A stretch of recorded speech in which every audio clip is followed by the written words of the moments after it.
Hey guys, ang CBR 650R with e-clutch technology.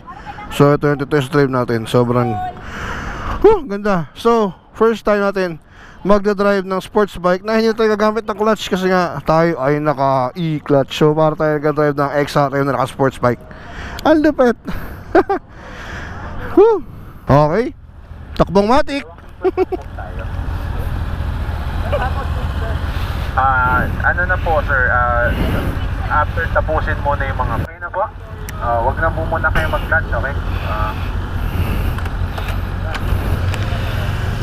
Start na natin. Huwag na tayo mag-clutch guys. Woo! Para tayo naka XRM. Stig.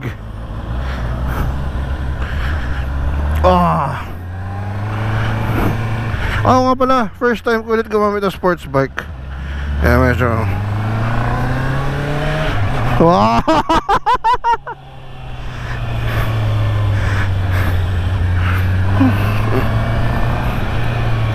Hey! Ninibago ako.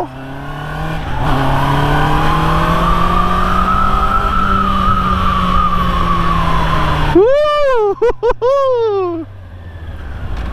Huwag tayo magka-clutch. Huwag tayo mag-attempt mag-clutch kasi para tayo naka-auto blip.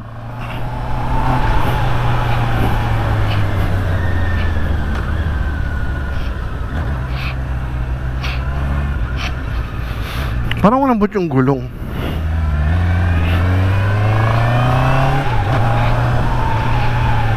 Grabe no? Imagine mo, ganito na kadali magmotor ngayon. Wala nang clutch. Para ka na ng automatic pero kailangan mo i-cambio. Papakiramdaman mo na yung makina eh, oh. Yun lang, kapag nakaganto ka pala, hindi ka makakabomba. Kasi once na bumomba ka at kinalabit may clutch, balik ka sa clutch ka. Kaya balik ka doon.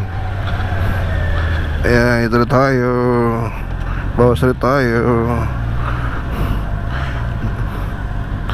Doon yung saksi pagbalik natin. Sarap. Mamatay na. Bang. Ganon. So yun siya guys. Yun ang e-clutch. Sobrang sarap.